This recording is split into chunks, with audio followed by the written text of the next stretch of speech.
Hey friends! My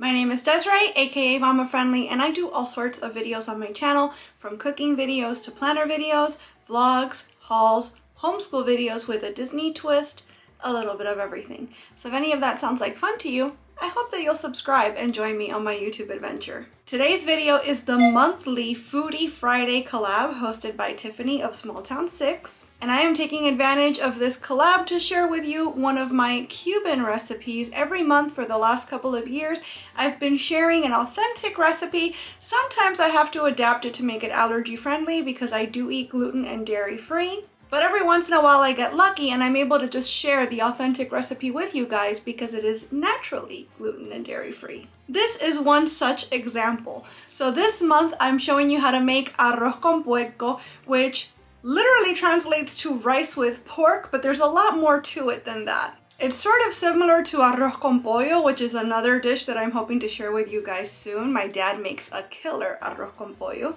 in that all the elements of the dish cook together in the same pot so that the flavors really have a chance to marry and mingle. I did have to make this recipe twice because the first time around it just did not work out for me. I think I might have used the wrong kind of rice.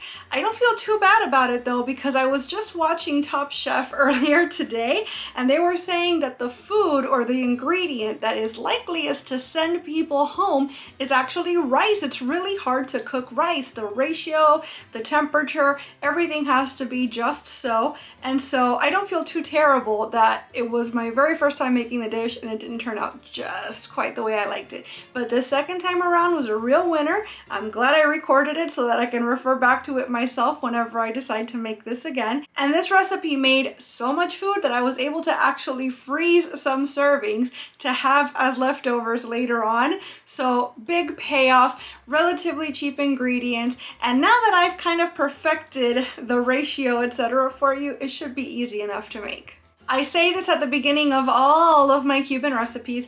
Every family has their way of doing this. Every region has their way of doing this. And so if my version doesn't look exactly like yours, that's totally fine. Use this as a jumping off point to kind of make it your own, or ignore it altogether, whatever works for you. But I'm sharing what works for me, and I'm very, very proud of how it turned out. Before we jump into the recipe, I do want to remind you that because this is a collab, there's a playlist. So once you finish watching my video, check out that description box. I have Tiffany's channel linked and I have the playlist linked so you can see what all my friends made for their Foodie Friday as well. With all that being said, let me show you how I made Arroz Con Puerco this month. Alright friends, this is actually going to be my second attempt at making this recipe because the first time went terribly wrong.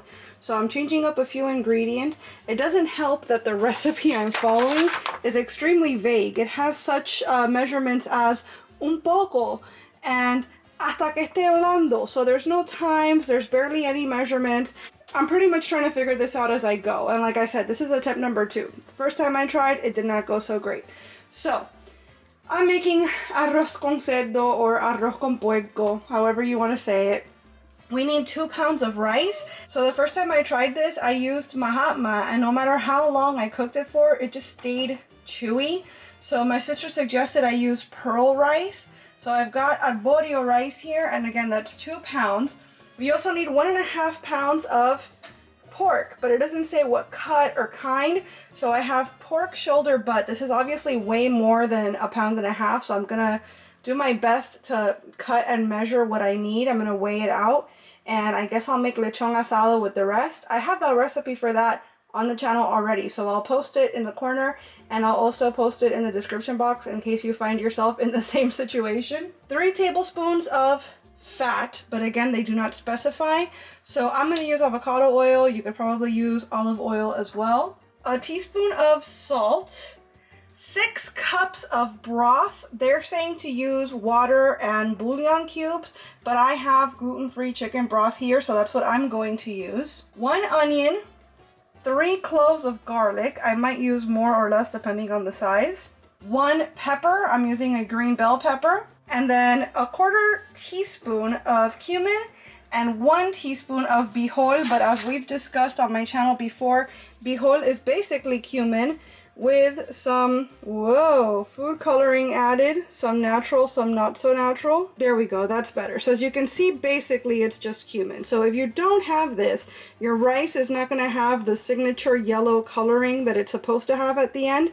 But as long as you add extra cumin to make up for it, it at least won't be lacking in the flavor it needs.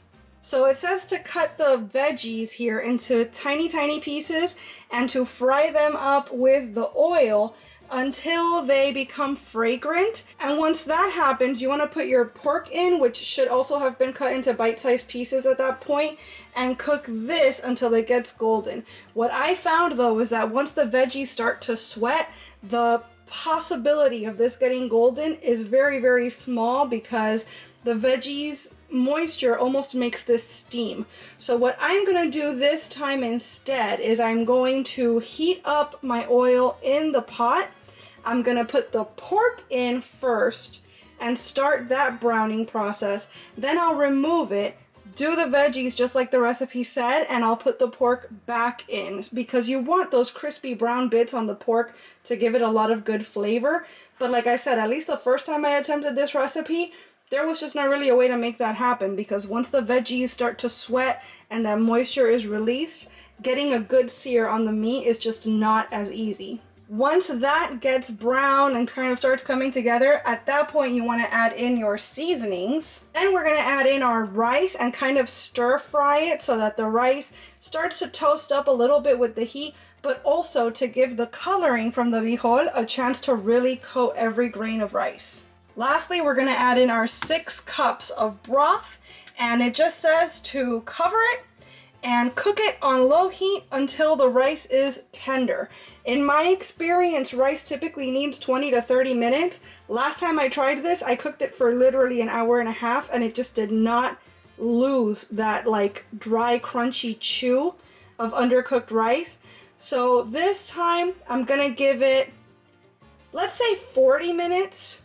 Well, I might check it at 30 just to see what's up. I'm hoping that, again, because I'm using a different kind of rice, it won't take that long, but we'll see. So I'm gonna give it the 30 minutes. We'll just hope for the best and see what happens. So I'm kind of gonna do my prep first so that everything comes together quickly. And the first thing I wanna do is take my little veggie chopper here. This is not necessary, but I find it makes the job a lot easier. I'm gonna have this exact one linked down below in the description box because every time I use it in one of my recipes, somebody always asks, hey, where'd you get that?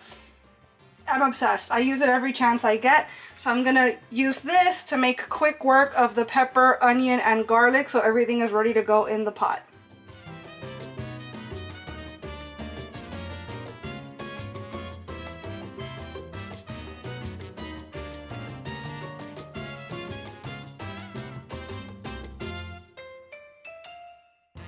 So I'm waiting for my oil to heat up so that I could throw the pork in. I have exactly 1.5 pounds of pork chunks here now, and I've already marinated the rest so I can make my lechon asado later.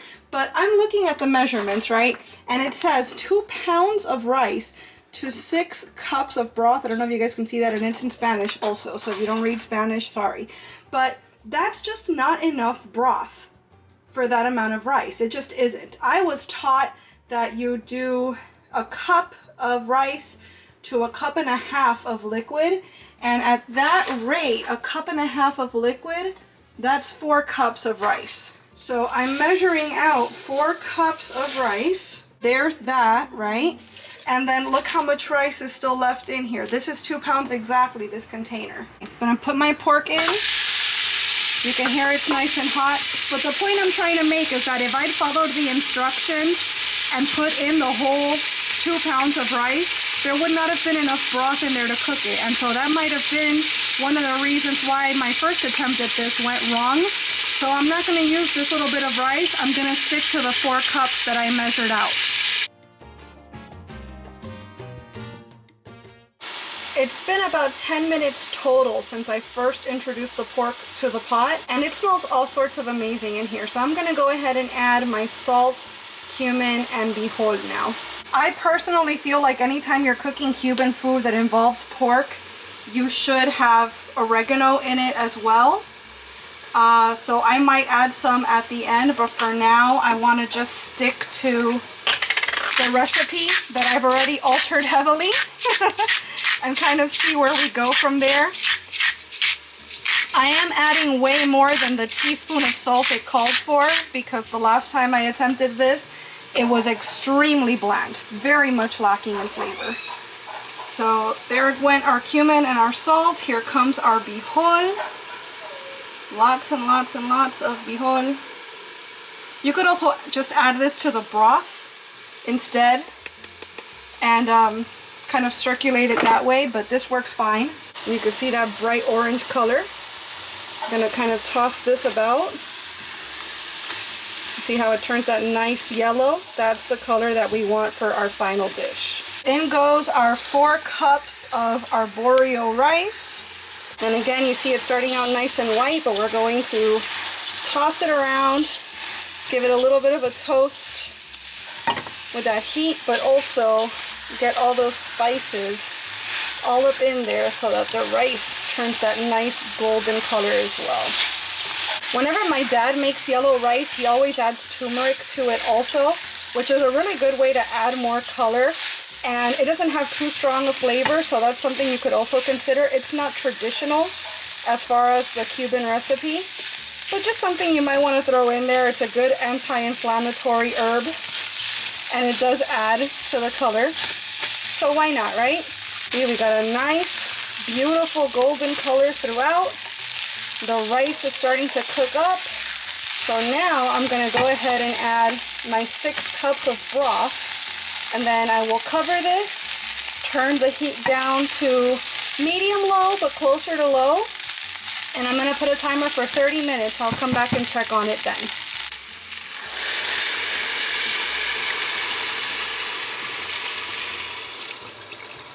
I want to add, make sure you let the broth come to a boil first. So this is on high heat right now. I want the broth to come up to a boil. And at that point, I'm gonna lower it to the medium-low, but closer to low, right? Like I said earlier, and then let it cover up and simmer until it's cooked. I do want to make sure it gets to the boiling point first, so that I know that there's enough residual heat there that it will carry over and properly cook up the rice and finish cooking the pork. And give it a good stir, so that nothing sticks to the bottom of the pan here. So far so good, it looks proper. That's what it looks like right now. So like I said, I'm waiting for it to start simmering, and then we're going to lower the heat, cover it, and let it ride for 30 minutes.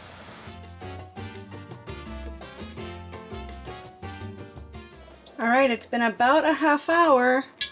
So let's go ahead and see. It looks promising. That's some rice right there. Still a little soupy at the bottom, which tells me that it can't possibly be all the way cooked. That's the same issue I had last time, where I gave it a good stir and there were some bits that were perfect, and then there were other bits that were, well, raw. So I'm going to give it a stir now. I'm obviously going to need to let it keep cooking for a bit longer, but let's give it a little bit of a taste and see where we're at after 30 minutes of cooking. That is very much needing more salt, believe it or not. But it's cooked perfectly. I'm gonna take a little bit from a different section now, just to be sure. It looks perfect. It feels perfect. That's completely cooked, guys. The brothiness, actually, now that I'm like stirring it around, the brothiness is pretty much absorbing into the rice. I'm gonna go ahead and call this cooked. I do think it needs more seasoning, but I had a feeling that was going to be the case anyway. But I'm going to go ahead and call this a success, guys. We did it. We made arroz con puerco.